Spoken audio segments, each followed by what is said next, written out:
Hello and welcome to another edition of 10 for 10, 10 sports topics with the News 10 team. I am Griffin Haas, here with Brian Rudman.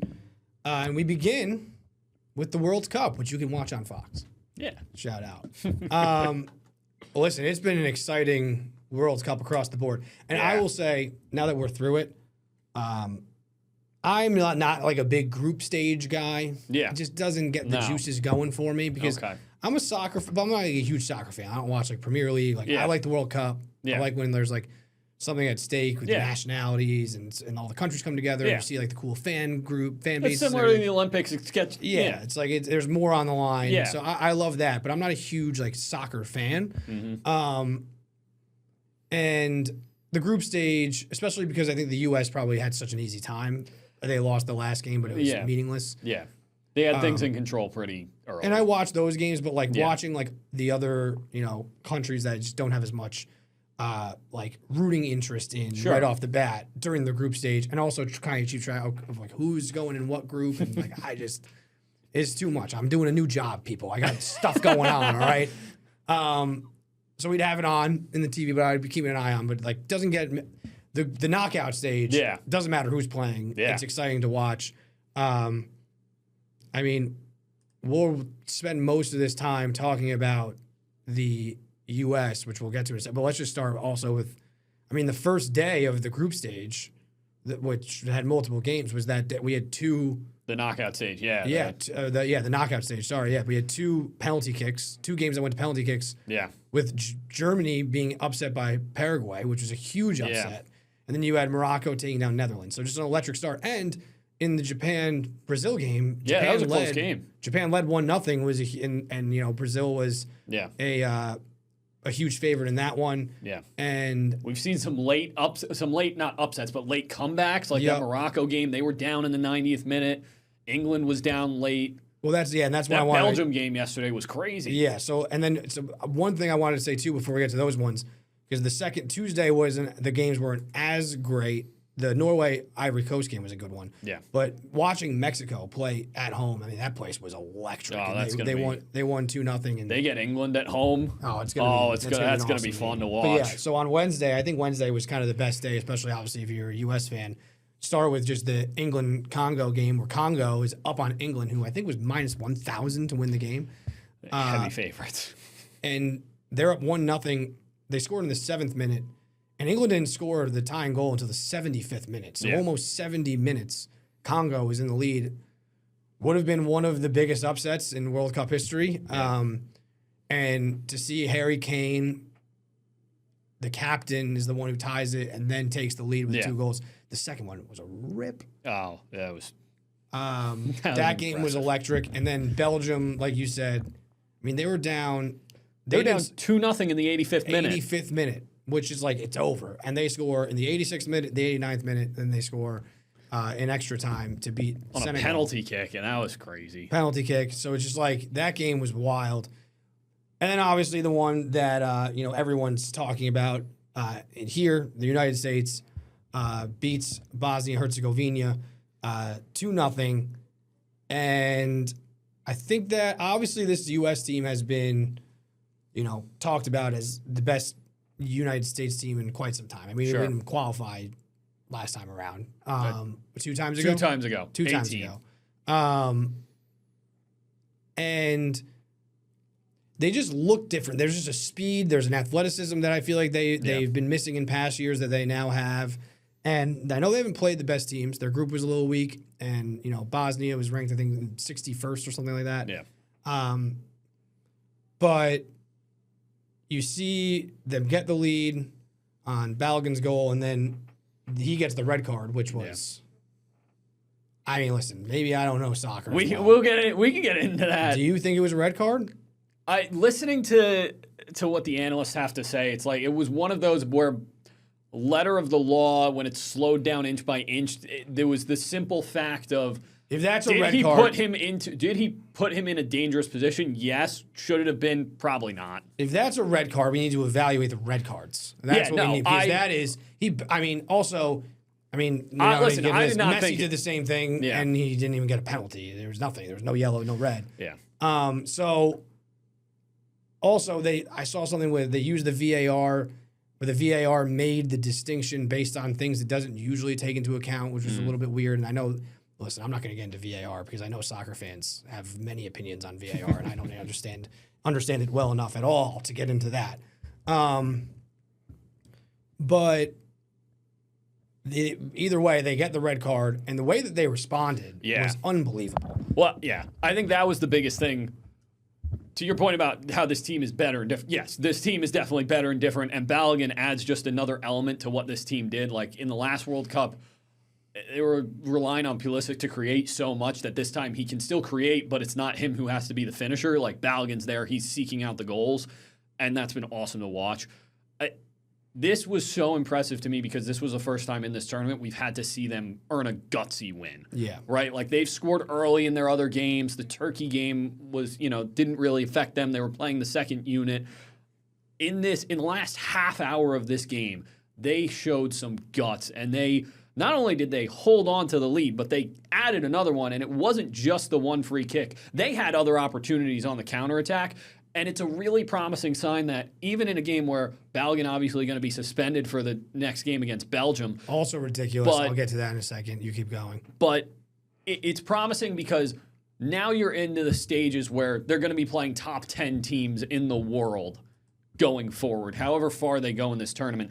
The fact that after controlling the play throughout this entire tournament and controlling the ball, in the last half hour, they didn't have it a lot. They had to defend. The fact that they showed that they can be scrappy and they can, play defense and create opportunities on the counterattack without relying on just controlling the possession.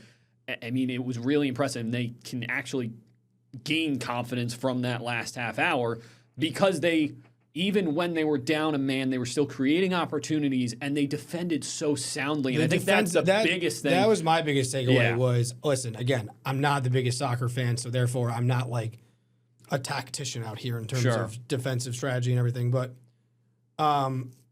I played lacrosse and I play defense, so I know what it's like being a man down on a much smaller scale. Sure. And you need to rotate, you need to fly around. And they were flying around. Yeah. I mean, they were like making, Bosnia was trying, I thought Bosnia was doing a good job of like making extra passes because at some point something's going to open up because you have an extra man trying to move it, then find the seam. And the U.S. just wasn't really giving it to them because they were rotating so quickly. They were so connected that, and again, the speed, flying out to the guy who gets the ball, making him make that next pass, flying out to him. I thought the defense was super impressive. And then obviously you get, Tillman who finishes off on a free kick, which was such a and the other thing is nice, such a sick kick. While they were flying around, they were still, you hear the experts talking about it, they were still staying in their formation. They weren't getting out of their lanes. They were flying to the ball, but they were staying in their formation and staying in their shape.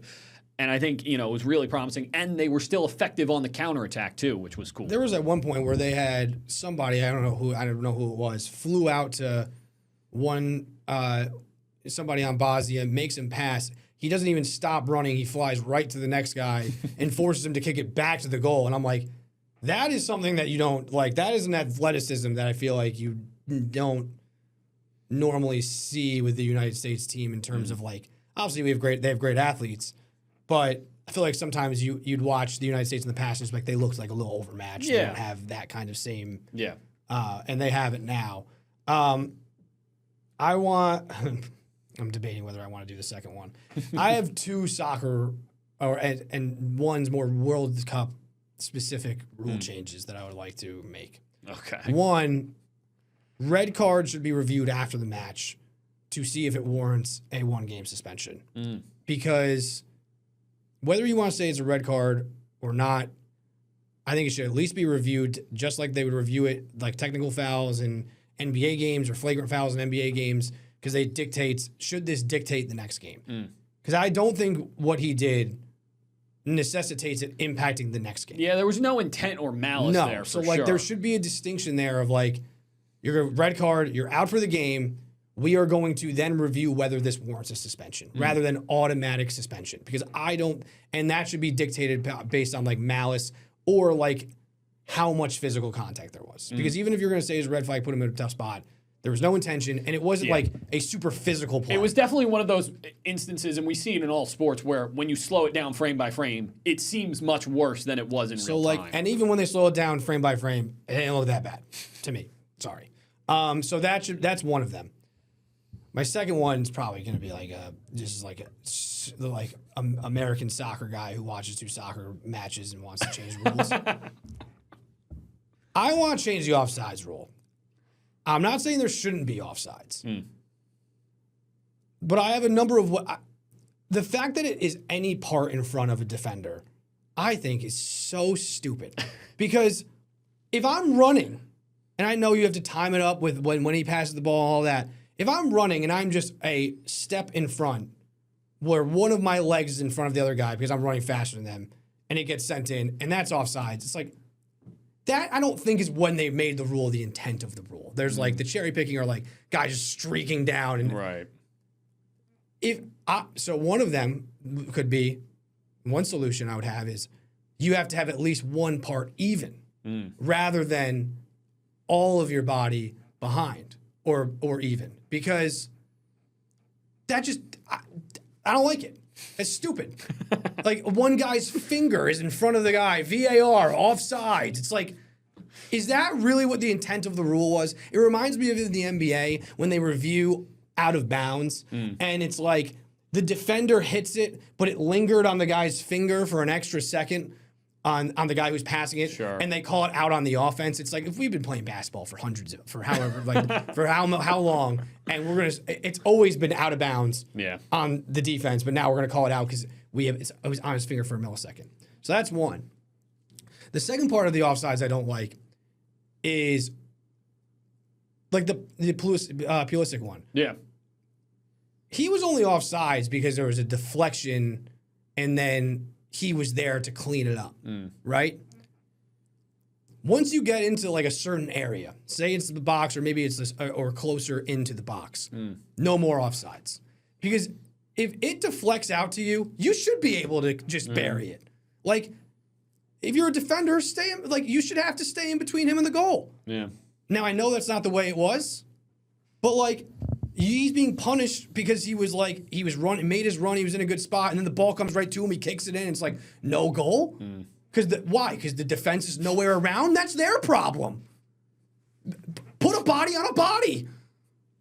It's like boxing out in the NBA. Let's see some bodies on bodies. We get more action that way. So when you get into a certain area, no more offsides. So you think like once the ball goes into the box? Into the box, I think would be fair. Because now like you're not going to have any like huge runs. Like that's the biggest part of offsides is like a guy who's going to streak down the field or is behind the defense cherry picking. Yeah. We'll get it down there.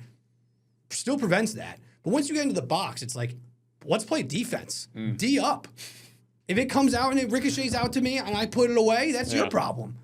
So that's one. That's a rule. I think the second rule is even better than the first rule. I would rather that rule go into effect because I know the other ones, it's been so long standing. But I like that rule. Okay. Yeah, I've lost my train of thought, but I think that it would create some more action too. Yeah. It's like we're gonna put it in ricochets. Let's go. What are your thoughts on that second rule? You don't like it? I think it would be fun. I can promise you, I guarantee you that no. Oh, no, it's never going to happen. No. This is never going to happen. No, I wasn't even saying that. I was just saying no soccer purist is going to be a fan of that. Whatever. I'm not. This rant's not for them. I know it's not for them. It just doesn't make sense. Yeah. Because, I remember what I was going to say. Okay. Like, hockey offsides makes sense. Yeah. Because it's about, like, a certain zone and, like, not crossing until, like, so that makes sense. And then once you get into that zone, it's on. Same thing, same principle with my solution. Once we get in here, you're not going to get me for some like accidental offside. The ball flies right to me. I'm in front of the goal and I kick it in and it's like, no. BS. We'll be right back.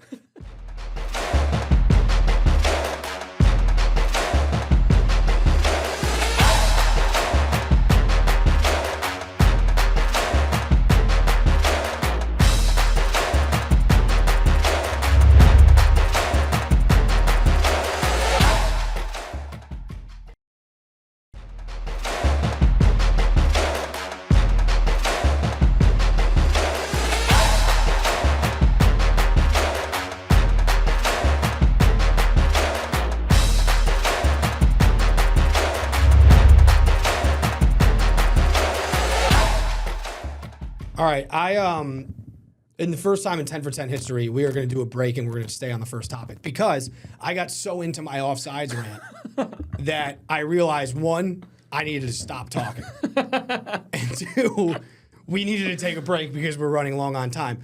But, so that was just the preview. That was the recap. This is the look ahead to the next game. And who would have thought the first sport that we did a two-part would be certainly not soccer. Me. But that's what happens when you come to the soccer mind that is Griffin Haas, who is fixed offsides. So the United States will play Belgium on Monday. Yeah, correct. Monday night, 8 on Fox. Yeah, tune in. WXXL. And obviously. Shorthanded, so that'll be tough. I saw that they opened as like a minus 120 favorite. It's now like minus 110. It's basically a toss up between these two teams, which I think is fair, especially without Balogun. But listen, maybe Belgium. It says a lot about what they did in terms of scoring those 3 goals late. But on the other side of it, it's like you were down to Senegal 2-0 for like most of the match and like lost most of the match. Yeah. And is that just an epic collapse or maybe running out of gas on Senegal's part? Like, I think and listen, Senegal's a good squad. They're one of the better African squads for sure in the world. I think they won the African tournament, I believe. For sure, but being down 2-0 for most of the match is not a spot that Belgium thought that they would find themselves. No, and certainly, and Belgium hasn't really looked overpowering throughout this tournament. They have a 5-1 win against New Zealand to top their group, but before that, it was a draw against Egypt and a draw against Iran. So this is a team that hasn't, they had the one really good match against New Zealand. They haven't been, running away from teams throughout this tournament. They had a really good 5 minutes to close against Senegal. And then they did beat the U.S. in a friendly in March 5-2. I think you throw it out. Yeah. I don't think that. I think this team, the U.S., is very different than where they were there. I think they're playing much better. So I think you can scrap that game. Yeah. And and listen, once again, I mean, Senegal's a good team, and they were in control for 86 minutes, and you kind of just hope that you can replicate what they did for the United States for those first 86 minutes, and you kind of hope that that's what the norm is for Belgium, and then it wasn't a wake-up call for that group where now they're firing on all cylinders after that rally. And it's the stat that I still can't believe is real, that up until the group stage this year, the U.S. had not won back-to-back World Cup matches since 1930. An unbelievable stat. Yeah. Now they'd have the opportunity to do it twice in this World Cup. Yeah. It would also be the first time I believe they won more than one knockout game. So that game's going to be, I feel like that one, the excitement was really ramped up. It was there for the group stage, ramped up a little bit for the game against Bosnia, but you knew like you should win. If we don't, it's devastating. Right. This is the first. This game is going to be. Yeah. The excitement's going to be all the way up. Yeah. For this one, and I think it is a true toss-up. Go U.S. Go U.S. Play country roads. Play it. Now we move to your Boston Celtics. Yeah. And this is why I was like, oh, we should probably move on because we're going to have a lot to talk about coming up. But then I forgot to talk about the next match. So, the Boston Celtics missed out on Giannis. We've talked about that. Yep. Jaylen Brown was in that package. And this then led to hard feelings, I think, and a feeling that we got to get rid of Jaylen Brown because it's not going to work out from a chemistry aspect. That's at least what it looked like on the surface. Therefore, you probably weren't going to get the best return on Jaylen Brown because of teams kind of know you have your hands tied. You're planning on moving him. You're moving him. So some of the offers I saw were like kind of overwhelming or underwhelming that were getting tossed around. But what they got back, this trade is truly atrocious. Yeah. They trade Jaylen Brown, who averaged 28 points per game for them last year, was an MVP candidate, was helped them win the NBA Finals just 2 years ago. They trade him to the team that just beat them in the NBA playoffs, and the team that the Celtics led 3-1, the Philadelphia Sixers, and blew a lead to those Philadelphia Sixers, blew that 3-1 lead, losing the series. They trade Jaylen Brown to that team. Yeah. For Paul George, 36-year-old Paul George, 2 first-round picks and 2 second-round picks. I will turn it over to you in a second as the resident Celtics fan here. I just want to say that I was listening to a lot of podcasts, and the consensus is that from NBA insiders, the 76ers have tried to move Paul George in the past, within the last year or so. His contract is so bad, because it's almost $50 million a year for a guy who's just not that player. Yeah. His contract is so bad that it was rumored that they were going to have to include at least a first-round pick, the Sixers, just to get rid of him. So the Celtics got that, George and a first-round pick, which they would have to give up just to get rid of him. 1 more first-round pick and 2 second-round picks for Jaylen Brown. Yeah. Your thoughts? Horrible. It's not good. Listen, they were never going to get what he was worth, similar to kind of what the Bucks got for Giannis, where you kind of knew, because they knew they were going to move him, you were never going to get what his true value probably was. But there were rumored to be in talks with up to 10 teams for Jaylen Brown. You telling me this is the best you could do in division, Paul George? That's the other part of it that I didn't touch on, is the fact that the Celtics, Sixers, Knicks. Yeah. The Knicks even less so, because the Knicks have been so bad for so long. These 3 teams hate each other. Their fan bases hate each other. Yeah. The Celtics and the Sixers in particular have had so many many playoff battles. The team that battles just beat you in the playoffs? That you blew a 3-1 lead to. It's unbelievable. What are we It's doing? unfathomable. And I said it this terrible. way. I said it this way yesterday to Tommy, and I think I tweeted this as well. Could you imagine? You rewind. We time travel back to April 19th. The Celtics are playing the Sixers for the first game of the NBA playoffs. Yeah. And I tell you, I was going to say a Celtics fan, I tell you that over the next 2 months, the Celtics are going to go up 3-1 on the Sixers. And again, let me clarify. The Celtics were the Eastern Conference, the favorites to win the Eastern Conference pretty heavily. Yep.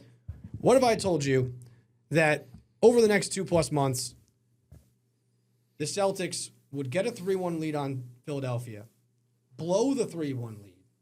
The Knicks would win the NBA championship. The Celtics would try to trade Jaylen Brown for Giannis. The Bucks say no and trade him to the Heat instead. And that leads to you trading Jaylen Brown to Philadelphia, the team that you just blew the lead to, for Paul George and picks. It's crazy how fast this has devolved. Yeah. Because again, the point of me bringing that up is that on April 19th, this team was the favorite to win the Eastern Conference Finals and have a chance to win another NBA championship. There still could have been, even if they made it, the band might have got broken up at some point because of the second apron and possible friction between Tatum and Brown. All of that still might have been on the table at some point. But the fact that it devolved that fast from championship to we're blowing this up for Paul George and sending Jaylen Brown to the rival Sixers, it's unfathomable how they got here. It's terrible. If you would have told me that on April 19th, I would have said, that's got to be false, and that's quite the nightmare. We're going to take you to the doctor. We're going to get your brain scanned because that makes no sense. No, it wouldn't have. And also, I don't want to steal takes here, so I'm going to credit Bill Simmons because I was listening to his podcast. He had a hilarious reaction about this trade. But he made a good point on his podcast today, too. It's why did they have to do this right now? I know if he stays on the team, more questions, whatever. But also, and maybe things get worse with the players, what if you tried to sit him down and be like, hey, guys, can we work this out? Yeah. Maybe something changed over the next couple of months where Jaylen Brown is open to playing for the Celtics again. Yeah. Or maybe a team who misses out on somebody else that they're trying to go for adds more to the table because now their offseason's reliant on Jaylen Brown. Yeah. Let things play out a little bit more. So maybe someone who's looking for LeBron or whatever, they miss out on them, and then, okay, we're willing to add more now for Jaylen Brown. Because even if it got to October, now maybe the Sixers would have made other moves, but if it got to October and you had to make a last-ditch trade, I think Paul George, 2 1s and 2 2s, still would have been there for you. I think if you called them up the day before the season started and said, hey, you still want to make this trade? We got no other options. I think the Sixers would be like, yeah. Yeah. So, it's just, why? I know they weren't going to get much more, but like Lauri Markkanen, who I don't think would have been overly exciting, but like that's a guy that could have been out there for them to get. I would have rather have on the Celtics or anything else. Yeah. I mean, again, maybe they trade. If you make a trade and you instantly have to say there's got to be another trade coming, it means it's a bad trade. Yeah. Oh, yeah. But that's the only thing that would make sense is that there's another trade coming, and maybe they use those 2 first-round picks and those second-round picks to package for something else, and then maybe you look back on it and say, okay, they got put in a tough spot and they did the most that they could, but as it stands right now, bad. Well, my other thing is like, I understand you want to make the effort of like, all right, well, Paul George will be a starter. Like, at least he's past his prime 36-year-old, who's. You're telling me you couldn't get that amount of picks from a non-division rival, someone who you're not going to have to face however many times this year and could potentially face in the playoffs, that you could then move those picks for, where you're not then, where you don't have to then deal with Paul George's contract? Like, you telling me you couldn't get that somewhere else for Jaylen Brown? And listen, I know Jaylen Brown, Paul George played okay against the Celtics. He played good defense on Jaylen Brown. He's not a terrible player. All I'm saying is that he's past his prime, and it's a massive contract. I'm not done yet. Yeah. 2 things. Yeah. 1, against the Knicks, he had like those games where he would score like 1 million points in the first quarter, then never score again. Yeah. He had 15 points in the game 3, and they went 6 of 18 from shooting. He shot 40% for the field. His numbers looked better than I think he played. He got off to some hot starts in those games. Yeah. We weren't afraid of Paul George, let me tell you that. Also, Paul George, not up there with James Harden in terms of I have a loser list. Okay, guys, let's just be honest about it. I've talked. You've heard him reference it multiple times. I have a loser list. It doesn't mean that they're a loser as a person. I should say that, clarify first. But it's in a basketball sense, they're a losing player or incapable of winning. Loser list. James Harden, like top of the list. James Harden. If there was like a founding fathers of the list, shout out, happy 4th of July, James Harden's at the top of the list. Oh, my goodness. Paul George is on that list. Playoff P. This guy has come up, even when he was in his prime and was really good, constantly came up short. Yeah. Everywhere he went. Whether it was the Clippers, the Thunder, the Pacers in the beginning, when I think was his best version of himself, to be honest. He took those teams pretty far. Yeah, he just happened to run into He just ran into LeBron. And everything like that. But he's never come through. No. What is he going to do it at 36? It's the same thing with the Cavs, and you trade for James Harden. It's like, oh, James Harden's going to turn into a winner? I don't think so. So, listen, and we should say too, this I'm kind of meant to touch on this in the beginning. The day started pretty well for Celtics fans because they signed Mitchell Robinson away from the Knicks. It's a good signing. I knew Mitchell Robinson was going to leave, and I was really angry that not angry. That's not the right term. I apologize, Mitch. We love you. We will always remember that rebound. We love you, Mitchell Robinson. Always will. I was upset that it was the Celtics instead because I was like, I would have loved him to go like the West, go somewhere else. Yeah. I'll root for you. So the same way, didn't win a championship, don't have the same reverence. I love Isaiah Hartenstein. I was glad we went to the Thunder. I'm glad you guys ran. Yeah. Didn't have anything. Celtics rival, Eastern Conference makes them better. Felt a little bit better about it after the Jaylen Brown thing because then I was like, well, I'm not that worried about them right now, to be honest. Much more worried about the Sixers. Still not worried about the Sixers because I don't think they're still as good as the Knicks, but they've obviously improved drastically. Yeah. They're a much deeper team now. Yeah, I just need Joel Embiid to stay healthy, which will never happen. It's true. No offense, Joel. It's true. I know you watched 10 for 10. So yeah, it started off as like a pretty good day for the Celtics in terms of like, oh, that's a nice ad. Like, let's see what else they do. See what they do with the Jaylen Brown trade, and then that just kind of took a sour turn. Yeah. Yeah. Definitely not the best day for the Celtics.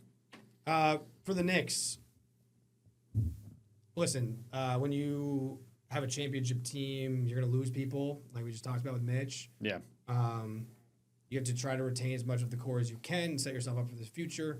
They don't want to go into the second apron. I disagree with it. I wish they would. James Dolan says he doesn't want to do it.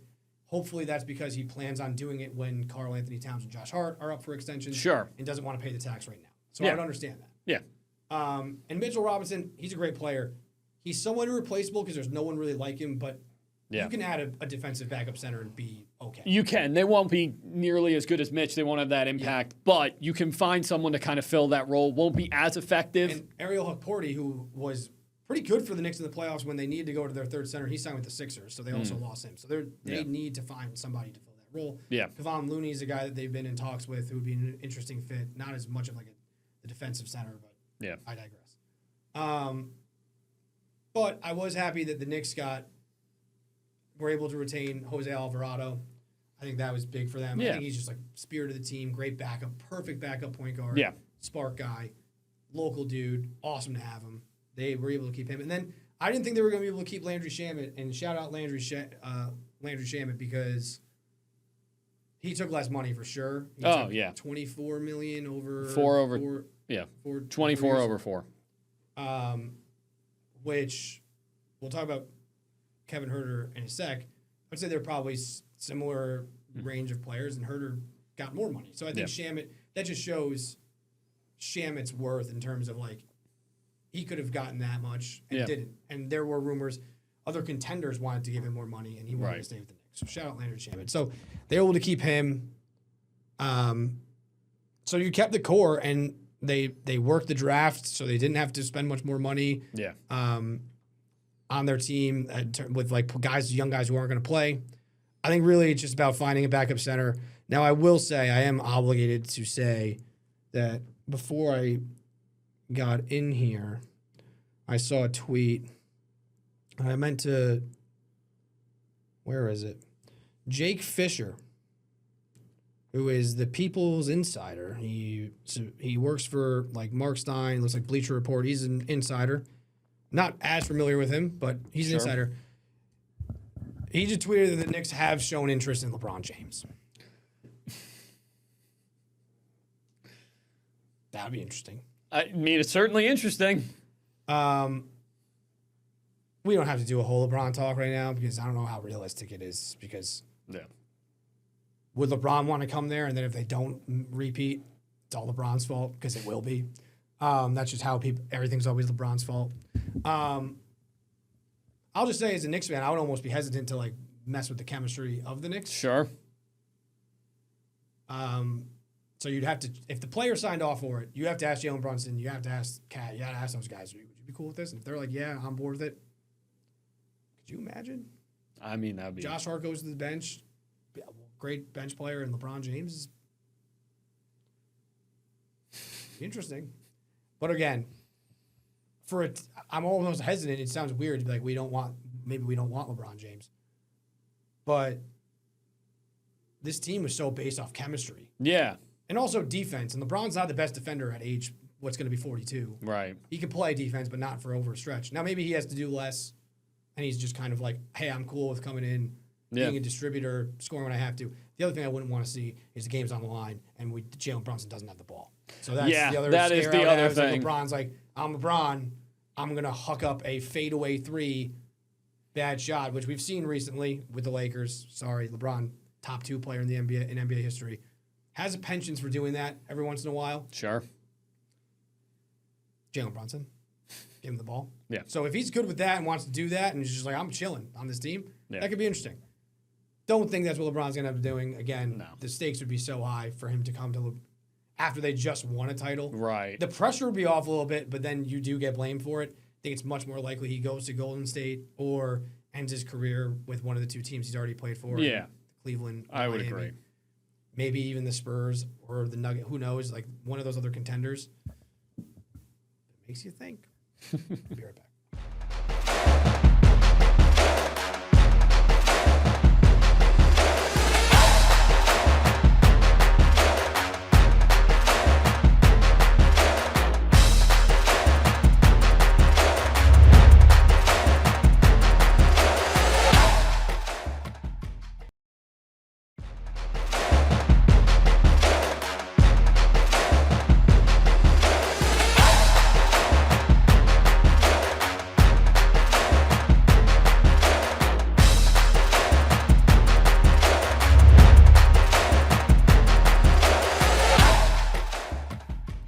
right, welcome back. 10 for 10. Still on the NBA. I want to talk about some local guys real quick. On two local basketball players and a local hockey player. So this is the local player segment of the show. We start with Kevin Huerter, who we just talked about. Shout out Kevin Huerter. Congratulations. He got a 3-year deal, $27 million, $9 million a year to stay in Detroit. Interesting because it did turn out that Huerter was playing through an injury because he didn't really play as much as I would have liked to see him play with the Pistons in that playoff run, but I think it was due to the injury because you saw in April when he was healthy, he was playing in the 20-minute per game range. He played 23 minutes per game in April, 23 minutes per game in March. So he played a little bit more in the regular season and then didn't play as much in the playoffs. So I would like to see him. This is a team that was the number one team in the Eastern Conference in the regular season and had high hopes and kind of all fell apart. And almost lost the first round, ended up losing the second round to the Cavs. And I'm happy to see, listen, if the Pistons end up playing the Knicks, you know where I'll stand. But up until then, I hope the Pistons do well. Always like to see Kev do well. It'll be nice to see him. When he played for the Hawks, it's before your time, Brian. And they were in the playoffs. It was super exciting. He had some great games and made some huge threes for them. Then, like, the Kings, obviously, they're the Kings. Got bounced around to the Bulls real quick, who have been down. So nice to see him back with a playoff team and get paid. And get paid to play for a really good team. Yeah, well, I think that's awesome. I also think the fact that it's a $9 million a year contract shows that, Detroit views him as valuable and wants him a part of this. And, you hope that, when he's healthy, they'll have him out on the floor a little bit more. And you look at the next three topics and we got local guys doing some pretty, who have found a lot of success and are going to be doing some pretty cool stuff. And it's always great to see, anytime a local athlete can find success at a national level, it's always fun. Yeah, Kev always has embraced being the guy, one of the guys here in terms of coming back. He has jersey retired. He was here. He was always, very nice doing interviews. He's always done camps here in the area at their facility. And he's always very visible, involved with the community. So we always root for Kev. Unless they're playing the Knicks. Then I hope Kev scores 70 and the Knicks win. It'd be tough to do, but Andre Jackson Jr. Will not be heading back to the Bucks. His team option was declined for about $2 million. Andre, of course, went to Albany Academy, ended up winning the national championship at UConn. He just had a camp here, right before, the day before, I think. I think it was 2 days. It was Saturday. So I, talked to him on Saturday. It was great to see him, back in the community. And also, before we get to his contract, just, the Jimmer Fredette and Joe Girard III were up in Glens Falls running a camp today. So that was awesome to see, just like Andre. But, yeah, he was great to talk to. Andre's awesome. Saturday. Yeah, when they won the national championship, their run started at MVP Arena. Right. And which was really cool for us to have that local angle. And, again, always was awesome doing interviews and just another great dude. And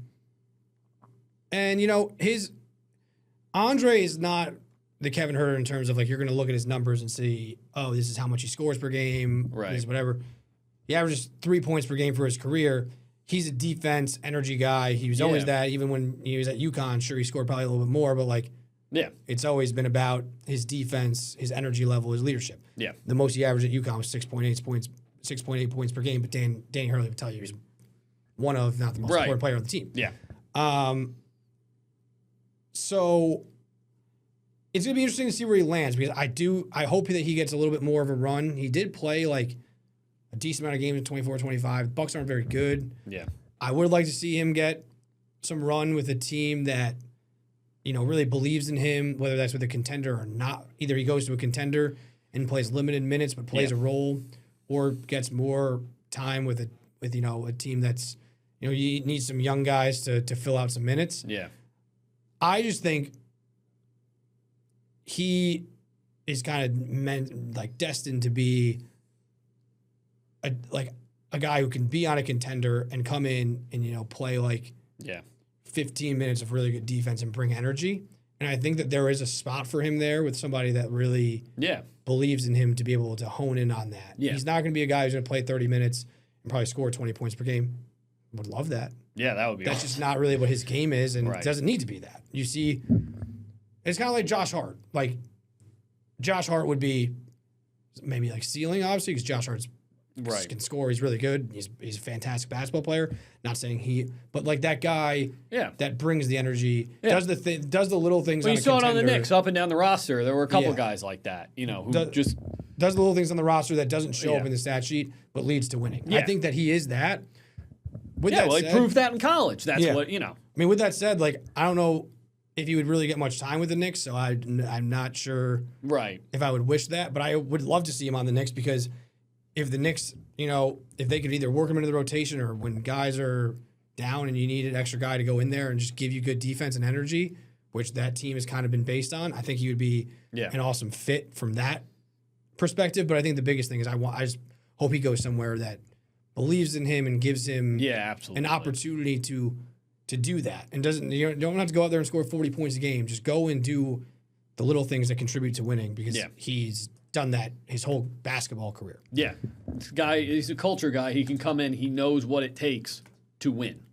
We're going to touch on Tommy Blyle quick here from Glenville. Drafted 31st overall, first round by the Nashville Predators in the NHL draft. Yeah. I was doing some research, and I'm not saying this is fact. I couldn't find anybody who's from the Capital Region or went to high school in the Capital Region. I know he plays elsewhere now in junior leagues. I couldn't find anyone who was drafted in the first round. I found guys who were drafted in second, third rounds. So I think he could be the first, but don't quote me on that. Yeah. I searched. I did AI searching. Okay. Claude and ChatGPT both agreed with my assessment. There you go. But I'm still not saying it's fact. Right. But obviously an unbelievable accomplishment for a guy that is from this area, and it's really he's going to play at Michigan State, so he's not going to. He's got another year at juniors, and then Michigan State. Yep. But Nashville retains his signing rights for 2 years, so. But yeah, he had one heck of a year this year, playing in juniors. Won the Rookie of the Year award. I mean, he was go watch Tommy's story on our website. Go watch that. News10.com. Did a great job. He had one heck of a year, and that was really cool, especially because Nashville traded up. There it is. So this is the link. Go find it. Especially because Nashville traded up to get him. That's always cool to see when you know that this is a team that wanted Tommy Blyle, moved up to get him, gave up assets to go get him. And again, cool. I mean, when you think about it, hockey is by nature a smaller sport in the area just because they're not going to be able, as many schools are going to be able to have hockey teams and fill out hockey teams. You see a lot of combined schools. Yeah. But so to have a guy who, was at, playing for the Burnt Hills Boston Spa team, to go to Albany Academy, to go succeed in juniors like this and then get picked in the first round is not something you see a lot in this area. So we've seen basketball players. We just talked about them. We've seen baseball players. Hockey is not one we've seen. So shout out to Tommy Blyle because he's done something that was awesome. That's very difficult. We've got baseball to talk. We're going to have to squeeze it in. Oh, boy. It'll be interesting. Be right back.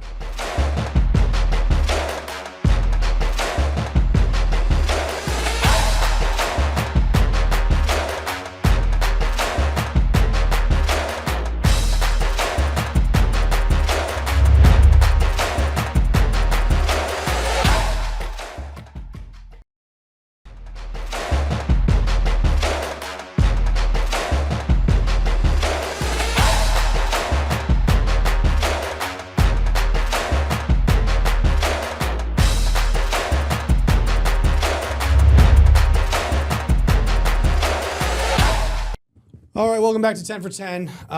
If you watched last week's episode of 10 for 10 on Friday, you would have heard me call for the firing of Carlos Mendoza, and you're probably thinking to yourself, wait a second, They already fired Carlos Mendoza. Well, we recorded the episode on Thursday night, and it aired on Friday at 3 o'clock. Yeah. And he'd already been fired. Yeah. So thanks for listening to me. No, listen. It's not necessarily Carlos Mendoza's fault, but I am also sick of this pushback from certain members of the media and stuff that are just like, well, how could we fire Mendoza? How could they do that? It's not his fault. It's not completely his fault. There has to be a fall guy to some extent. He is a bit of a fall guy. He also wasn't good. Right. He did a lot. Like, he also hasn't been a great manager. Like, he was great in 2024, and he hasn't been good since. So he's burned the bullpen last year. Like, you can go down the list of things that Carlos Mendoza did not do well. Does that mean that it's all his fault? No. He had to play the cards that he was dealt. And David Stearns, dealt him some pretty bad hands. Yeah. Should David Stearns be fired? That's another conversation. I do kind of agree with Steve Cohen, the owner of the Mets. They don't want to be a burn and churn organization that's going to fire an executive after 2 years, because who's going to want to come there next? Yeah, no, that's true. It's a 5-year contract. He's 2.5 years in. Hasn't gone well. Give him the chance to turn it around. I'm all on board with that. Maybe get a GM. But this had to happen. It got to a point that was just, they were playing inexcusable baseball. Yeah. I mean, they had lost 1, 2, 3, 4, 5, 6, 7 in a row. They had games where they had the 6-error game and the 2-error game, and I know Cohen talked about those. Yeah. It just got to the point where it's like, this is... Yeah. At some point, if you're the manager, you need to get your team to be playing better than that and being more focused than that. Yes. And I think that some of the players had said, they didn't say it publicly, but to reporters quoting them privately, there's a little bit of a weight, even though they loved Mendoza because he's a player's manager, that, like, I think there was a lot of pressure, and now that alleviates that, some of that a little bit, takes a weight off of you, because I think he felt it, I think the team felt it. Now it's like, all right, look what there's someone needed to be held accountable. Yes, absolutely. And I think, is this the best roster we've seen? No. Are there holes on this roster? Yes. Is there still talent on this roster where they should be playing better than they are? Yes, probably. Also, someone has to be held accountable, and when you start seeing those 6-error games and the 7-game losing streak, guys aren't locked in, and that sort of thing falls on the manager. These are still professional baseball players. When things start a bad season as a whole is one thing. When you start going through those stretches on top of a bad season, it starts becoming a focus issue, and that goes back to the manager, and who needs to not only hold the players accountable, but someone needs to hold the manager accountable, and it was time. Well, it was interesting hearing Steve Cohen said it was also a little bit of a mercy firing, because it also gives Carlos a break, because he's the one who has to go out and answer these questions. At some point, what are you going to say? Yeah, no, it's true. It's like, it came to, are we going to extend him next year? And I said this previously, so I'm glad that Steve Cohen said it. If we're not going to extend him, then let's make the move now. Give him a break, so he doesn't have to deal with this, and also see if it provides any spark. Was it his fault again? All his fault? No, but that doesn't. He has a hand in it. Yeah. Now, you're not going to fire Stearns, and you can argue about that all you want. And Stearns built this team poorly, and there are flaws. And if I have to watch Brett Beatty anymore, I'm going to lose my mind. That being said, you're not going to fire a GM at this point, especially not in the middle of the year. Something had to be done. Yeah. And they did it. Is it going to fix the problems? No. They're 15 games under 500. Yep. They're bad. Yep. Is it still possible they can make a comeback? Sure. But someone's going to have to start pitching. Yep. So, and Freddie Peralta. Brutal. We could go on about the Mets, but let's not. The New York Yankees. Speaking of brutal, this last week for them. Yeah, it has been bad.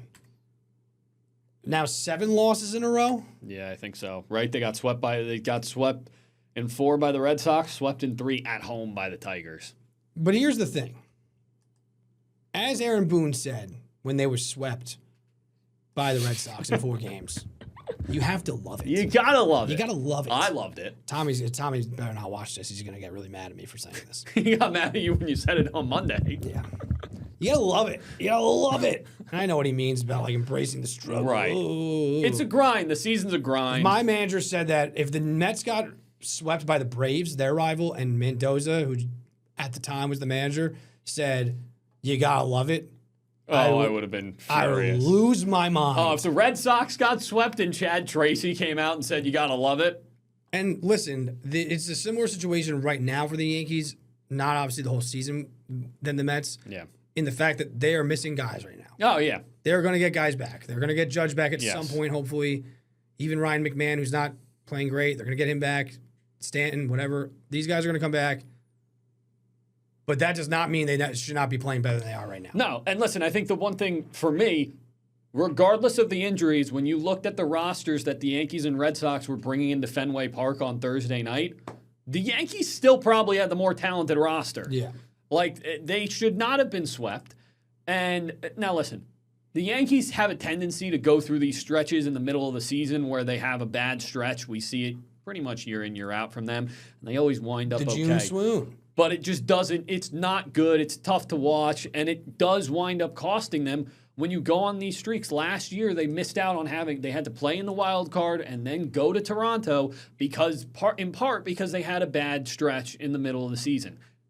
If they don't win the division and they have to go on the road and they have to play in the wild card, this stretch could be a cause of that. And that's what the big thing is. Now they're 3.5 games back. Right.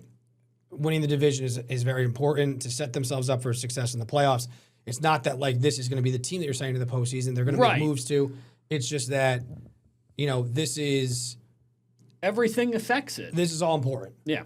And listen, you don't have Judge, you don't have Stanton, and Bellinger goes cold, and Ben Rice goes cold. Those are the guys that have kind of been carrying them outside of those guys that are hurt, and they go cold at the same time, and you end up in a situation like this.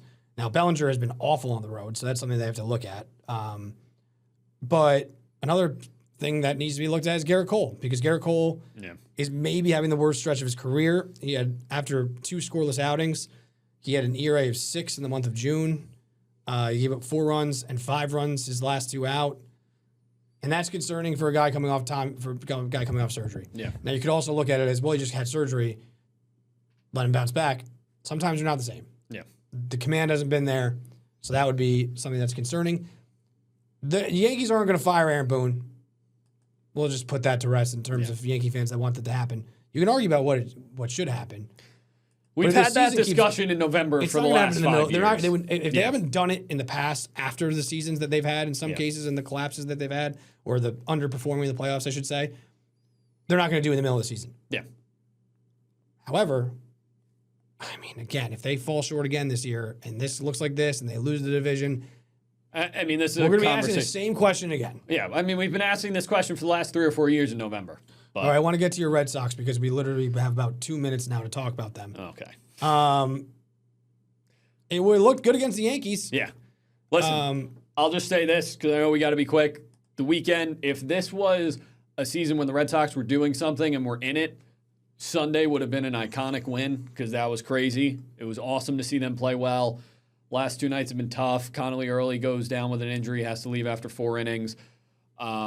Wilson Contreras gets ejected. Now he's on a 7-game suspension. That was that was a crazy situation. And, Cavalli said something he should not have. Sparked the brawl. Contreras threw his helmet, which of course means suspension. Cavalli also got 7 games. They both did. It's going to stink for the Red Sox being without their best hitter. The pitching's been really good. Even before the Yankees series, the pitching was really, really good. I think it was 11 or 12 quality starts in a row from the Red Sox starters. It was really good. They got to find a way. They play the Angels this weekend. They got to find a way to get the momentum back because, once again, even though they are 11 games below 500, the AL is so bad. But it is at 6 games now. It's been, for a while, it was like they've been playing so bad and they're only a couple back. It is 6, so you have to make a move. It's getting to that point. But, it's getting to that point where they got to do something. We'll be right back.